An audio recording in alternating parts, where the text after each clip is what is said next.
Hello, music lovers, and domo arigato for stopping by this channel one more time. I really appreciate it. You know, aside from talking about Vinnie Vincent and Kiss, you know what's been my most popular video over the past month at least? It was called The Best of My Times with Dennis DeYoung, this video that I made about the times that I got to meet Dennis and hang out with him. And so I figured, you know what? Why not make another video about Dennis DeYoung and Styx? There's so much to talk about there. Dennis has got a brand new album he's getting ready to drop. We've got a couple of new tunes to talk about. Also, you know, we'll talk about the good old days. We'll play some Test of Times trivia where we'll find out which member of Styx refused to replace Tommy Shaw after he quit the band in 1984. I also found a long-lost interview with Dennis from 1999 where he said this. As far as someone actually standing on stage in my place and singing my songs, all I can say to that is that I'm completely against it. And we'll talk about what it would take to get these bums back together again and a whole lot more. So sit back, relax, and we'll try the best we can to carry on. Well, you might know that Dennis DeYoung, formerly of Styx, has got his first new album coming out of new material in many years. His last solo album came out in 2007 called 100 Years From Now. It came out in Canada, and then 2 years later it came out in the States, and it pretty much fell on deaf ears. It went nowhere, and it was probably, well, it definitely was his best solo album that he had ever done. It's a shame that it didn't get a lot more attention, but he's got a brand new album coming out called 26 East, Volume 1. It's going to be dropping May the 22nd. And this is an album that he co-wrote most of it with Jim Peterick. Remember him? He's the one that is whipping tigers in Vegas. We last saw him in the Proof of Heaven video. I did a whole video about that. Not one of my favorite Dennis DeYoung songs, but I tell you what, he's got a brand new batch of tunes that he's getting ready to drop soon, and he's already given us a taste, a couple of them. One of them called East of Midnight, which really does harken back to classic Styx, and I must say it probably is his best solo tune, the best one that I've ever heard. Now, that's not saying a whole lot.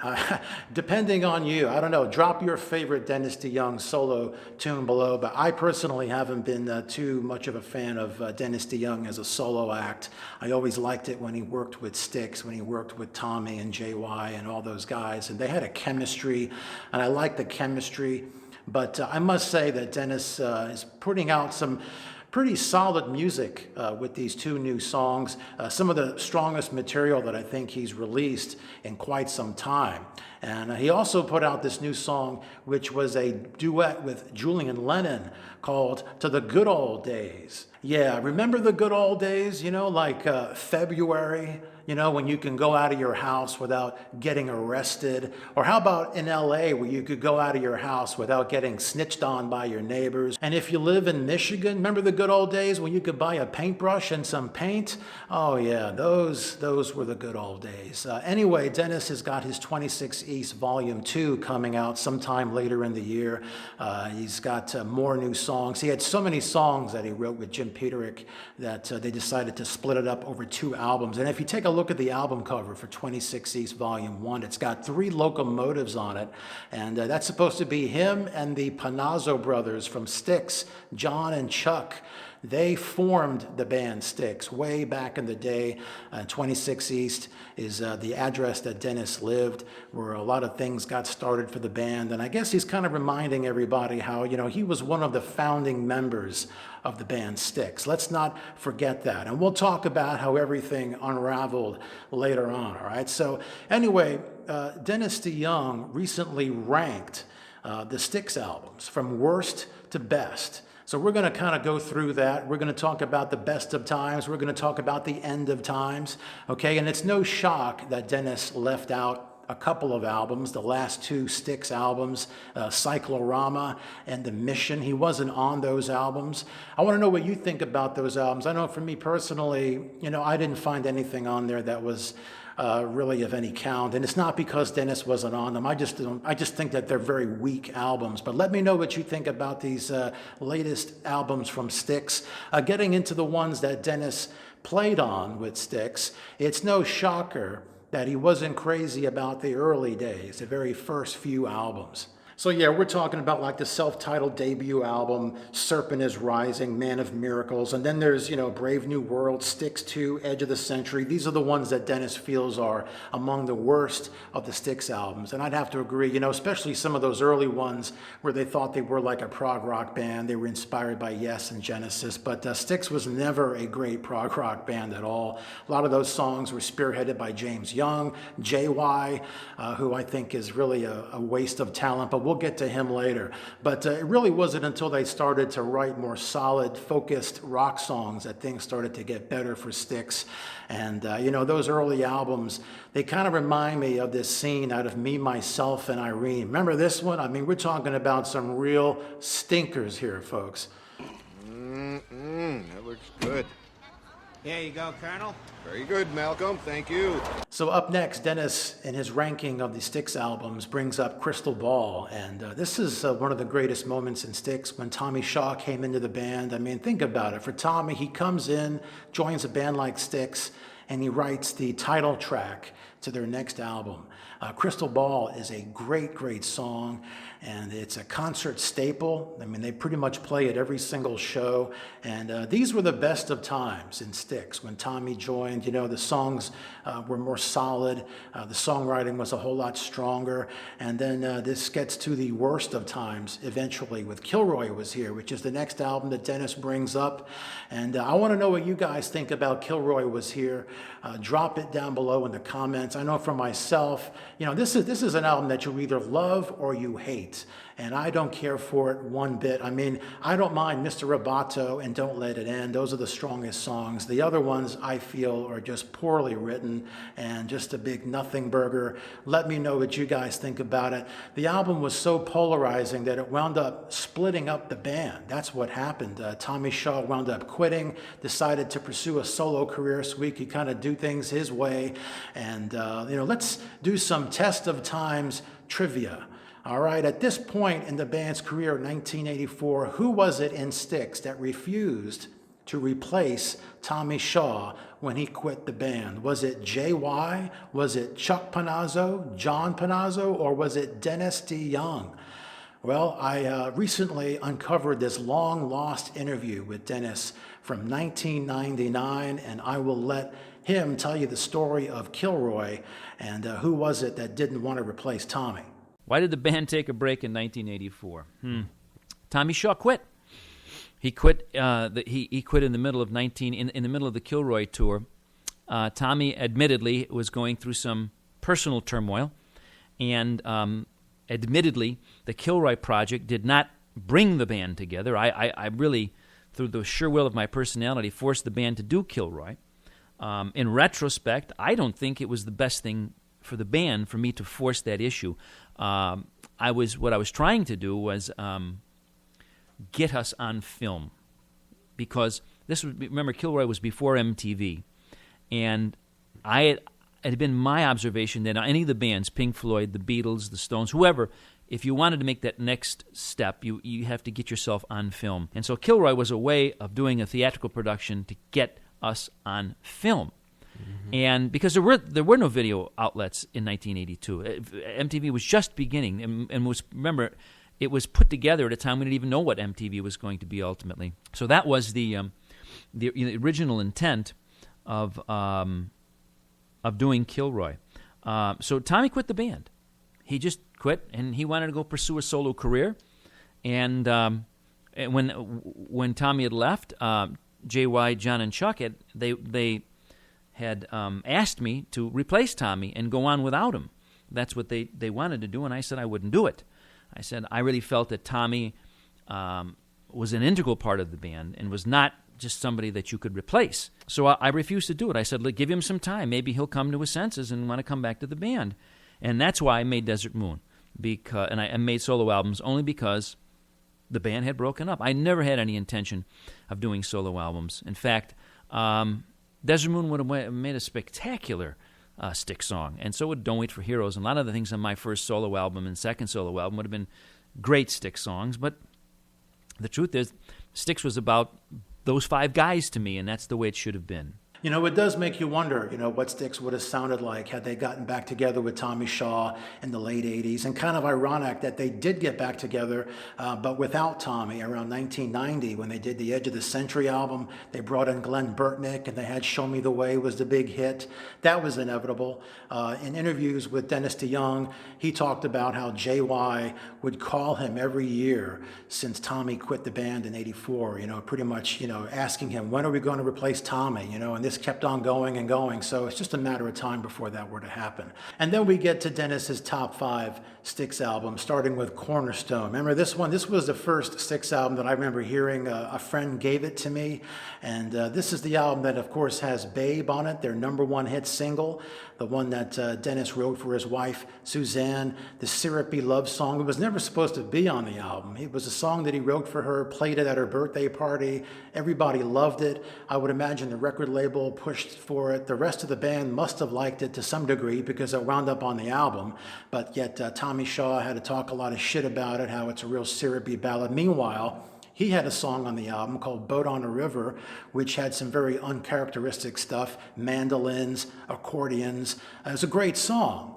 And the album had some diversity on it, which is, I recall Dennis DeYoung talking about how that's one reason why he loved the Beatles is because they would have some, love songs here, and they'd have like Revolution 9 over here and some other weird songs, and that's what made the Beatles great. And Dennis just wanted to diversify. And so to Tommy Shaw, I would say, you know what, if you thought Babe is bad, wait till you have to start writing songs about robots. Then we get Equinox and Pieces of 8. That's got some great stuff on it. Renegade, Queen of Spades, Blue Collar Man. Paradise Theater's got some great stuff on it. And then Grand Illusion. That is Dennis's favorite Styx album, and I would have to agree that Grand Illusion seems to be the most solid album where they were able to take their prog rock tendencies and their strong songcraft that they had been working on. Everything kind of came to a head on that album. Very, very solid album. Let me know what you think about these rankings of the Styx albums. What do you think of Grand Illusion? What do you think of the top 5? Drop it in the comments below. Now, I should probably mention that Babe and Mr. Roboto probably aren't even the most embarrassing moments in Styx for Tommy Shaw. Anyone remember the Music Time video? This was a track that appeared, a studio track on the Caught in the Act live album. And by the time they shot the video, Tommy had already left the band, but he was committed to make a cameo, and it wasn't exactly his best moment. And speaking of studio tracks on live albums, anyone remember Return to Paradise? This was the live album that came out from their 96 reunion tour with Tommy Shaw. It had some new songs on it. There was one called Dear John, a tribute to the late John Panazzo, and also On My Way, which I thought was a great Tommy Shaw tune. And as far as I'm concerned, it's the last great Styx song that I can remember. Let me know what you think about that album and that tour and that tune. Drop it down below. And also, do you remember on the Return to Paradise DVD, in the bonus footage, there was this interview with Tommy Shaw, and he talks very glowingly about Dennis DeYoung. I tried to find this clip on YouTube, but it doesn't exist. I was going to include it in this video because I've got the DVD, but there's so much music played over the interview that I don't want to get hit with the copyright stuff. So let me just tell you what Tommy Shaw said about Dennis in 1996. Check this out. All right, so Tommy says this: standing next to Dennis on stage, it's like I get this free show every night that most people wouldn't be able to comprehend how great it was. The guy's got such a good voice. When you hear something or see something that's done so well, you're kind of in awe. And I know him so well, but when he does what he does, he transcends the person and becomes this great artist.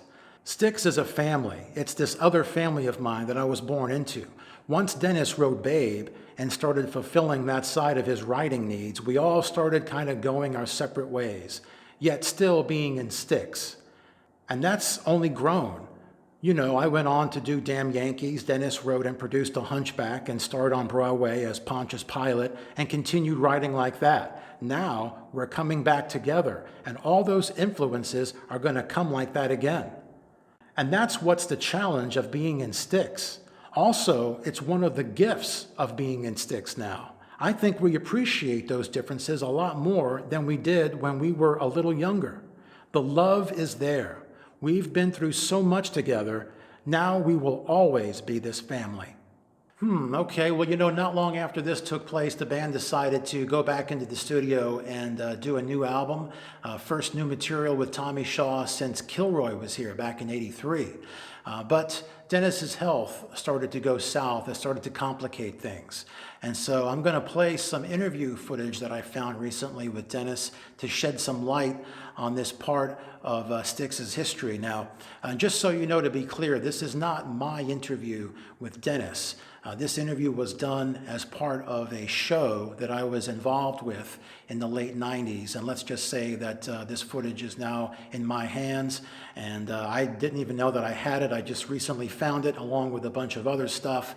And so I just wanted to share some excerpts with you. Now, in this first excerpt, this is what Dennis had to say about his health and how he was doing at that time. This is in 1999. This is from right when Styx went off without him. That's when this interview happened, okay? So check this out. I guess the only way I can respond to that was the reason I wasn't on the road with the band is that about a year and a half ago, actually it was January 1998, I came down with this horrendous flu. I mean, horrendous. It really just devastated me, and I had 102 temperature for 5 straight days, and I'm a guy who's always cold, never gets temperatures and fevers, but it just knocked the heck out of me. And as time went on, one persistent symptom remained, which was my face always felt flushed and hot like I had a fever. And coincidentally enough, for almost a month or after this, I actually had 100, right around 99, 100 fever constantly, which was very unusual for me. And I went to doctor after doctor trying to get diagnosed, and they looked for everything. I've seen at least 16 different doctors over a year and a half. They're looking for this and that and everything. They put a tube here, they put that down there, and I said, "Oh, don't put it down there. It hurts." Just recently, as recent as about 2 weeks ago, I had some new blood tests done, and they have found that I have tested positive for Epstein-Barr. Now, whether that's the direct cause of this flushing, no one knows. Mm-hmm. There's been a theory from this doctor I've been seeing that essentially that the virus entered into this nerve in my face and kind of goofed it up, which has caused me to become light sensitive. And what happens is I'm wearing sunglasses all the time, and when bright light indoors or sunlight really starts to penetrate my skin, I get really heated up in my face, and it fatigues me. I just feel tired, like I'm getting the flu all the time. But I think we're on the right road here. So to answer your question, that's what happened to me. The only reason, the one and only reason that I'm not touring with the band is because of my health. All right, so in this next part of the interview, Dennis talks about the missed opportunities with the new studio album, Brave New World, and the proposed upcoming tour. Brave New World was, the best way I can really sum up Brave New World is lost opportunities. When Tommy first brought me some of the material he was working on, I was very sick, and I was really bummed out. I'd lost my father, and I'd become ill, and I just felt like, hey, I felt worthless. And he brought me the music, and I thought, hey, this is worthwhile trying, even though I don't feel well. I should just pull up my bootstraps here and try to do something. And so we started making the record with the best of intentions, and things, as far as I could tell, were going along swimmingly. We had almost 2/3 of the album recorded. Mm-hmm. And the band's manager came in February to present us with this the schedule for a possible fall tour. And it was it was a wonderful opportunity for the band, one that I would have gladly participated in. But physically, I was just, to get in my car and drive to the store, it took a lot out of me. I just was really completely decimated by this flu. And so I said that I didn't really feel that I could commit then. I said, please let me finish this album. Mm-hmm. We have about a month to go, and then I'm going to go to the Mayo Clinic and find out what the heck is wrong with me. And so a couple weeks later, I got a call from Tommy. He had wanted me personally to stop making the record and go directly to Mayo Clinic, and I just felt that I needed to get this record done first. And so he called me and he said that there wasn't going to be a fall tour. He didn't feel it was in his best interest to complete the album. And I was shocked. I was very shocked by that, because I thought, good Lord, We have all these wonderful things coming. We knew about the Adam Sandler movie. We knew, the South Park thing had happened. We had been contacted about. I had been contacted about the Volkswagen Mr. Roboto commercial. There was, I had been contacted about doing Come Sail Away in both Freaks and Geeks, the new TV show, and in the Kiss movie. Detroit Rock City, and another movie called Virgin Suicide. I mean, just all this stuff about Styx was happening, and I thought it was just, we had to finish that album because I really thought it could have been a wonderful Styx album. So I was surprised by that, and I tried my best to convince him that that was not the right thing to do. And then 2 days later, JY called me up and said that they really wanted me to go on this tour because they wanted to go badly, and they wanted me to participate. But if I couldn't and I wouldn't, then they were going to go without me. Quite frankly, I was stunned, I was hurt, I was crushed, I felt terrible to begin with, and I couldn't believe that they were going to go out. Styx would ever perform anywhere without me. It was just, anathema to me. It was just too much. And but they really, broke off communications with me. And they proceeded to do exactly what they chose to do, which was not involve me in the planning of the tour. I've never been able to get any information about anything that's going on.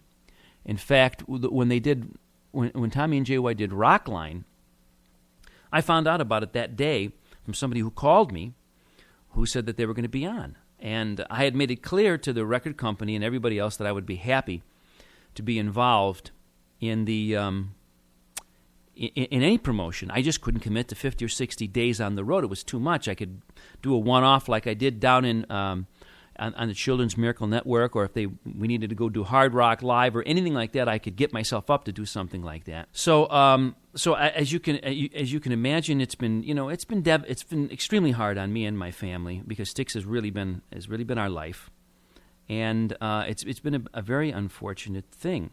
Now, in this next part of the interview, Dennis talks very honestly about how he feels at this particular moment in time. This is 1999, right when the band decided to go on tour without him, without any input from him. And Dennis isn't quite clear where he stands in all of this going forward. So check this out. Well, any comments about the current lineup being the lineup that will likely remain intact, that's news to me. And my only comment is I can't imagine that happening. Right now, my plans are, as far as continuing with the band, it seems to have been in their hands because since the end of July, I have been trying to, through attorneys, not lawsuits or anything, but through attorneys, I've been attempting to get them to have a conference call with me to speak about. First of all, it was about the fall tour because they'd been asking me when was I going to commit, and I kept saying I don't feel good. By the time end of July came around, I started to feel a little bit better, and so I put some feelers out that said I would like to be involved in the fall tour. I don't know if my health permits it, but I would like to, and I'd like to be involved in the planning. Where are we going? What are we doing? Because the kind of shows they have been playing, I just don't understand. I don't understand why they've been playing the kinds of shows they have been playing. But I think it has something to do with the fact that it's difficult to get for them to get booked in the places that we would normally play if I am not part of the band. As far as what's going to happen in the future, it seems to be more in Tommy and JY's hands than mine because they have just not been willing to talk to me in any way, shape, or form. As far as someone actually standing on stage in my place and singing my songs, all I can say to that is that I'm completely against it. All right, so in this final excerpt from the interview with Dennis from 1999, you can kind of get a sense that he's still kind of hopeful that there can be some reconciliation with these guys. He's not really sure where things are going next, but he does hint at the possibility of going off on his own to doing some shows. So check this out. What's next for me? Well, there's some. I don't know what's exactly next for me. I mean, I'm waiting to hear from the band, but I firmly believe that they have taken the steps to. It appears to me, by things that are being said, that they're feeling like they don't want me in the band. I hope that's not true.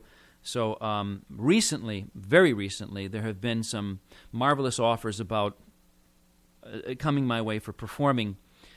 Perhaps with a 55-piece orchestra, quite exciting. And I'm contemplating things like that. And once again, I'm writing a new musical, and I'll be working on The Hunchback. All right, so you just heard Dennis talk about the possibility of going out with an orchestra and doing a show. And this ties into the time when I got to meet Dennis. And I talk about this in great detail in a video called The Best of My Times with Dennis DeYoung.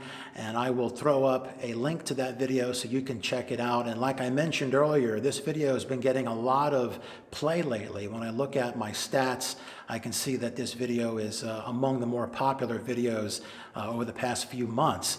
And so recently, in addition to finding this interview footage, I also found some stuff from this show that I went to in Chicago when Dennis played his very first ever solo show in February of 2000. I was there, and I'll show you the program that was handed out to guests who went to the show. You'll notice that the set list is very different from the one that he's doing now. You know, it was, basically his solo material, some Styx, some Hunchback stuff. There was no Tommy Shaw stuff in it. It was a very different kind of show. You had an orchestra, and it was a very enjoyable, a very, very classy evening. And again, check out the video that I just talked about where I go into more depth as to what went on that particular night. And also, I found this photo that I had with Dennis. This was at Cooperstown, actually. I talk about that in the video too. Dennis sang the national anthem at the Baseball Hall of Fame up in Cooperstown. I think it was later in 2000. And so, I had some really good times with Dennis DeYoung. You know, he's such a smart wit, a quick wit, a really nice, down-to-earth guy. And as I had mentioned before, he was just really devastated that his band would go on without him, a band that he founded, by the way, and I've talked about this earlier, he founded the band with Chuck and John Panazzo of Styx. Of course, John has passed away. Chuck is still with the band, in and out. He's got some health issues, so he kind of performs on and off. But Dennis, definitely was a major part of the band Styx. So this begs the question, will there ever be a reunion between Dennis DeYoung and Styx? Is it ever going to happen? Dennis has recently come out and said that he would love to do one final tour for the fans, and then he'll go off on his way and probably retire. And he's even said that his new albums that are going to be coming out are going to be his last.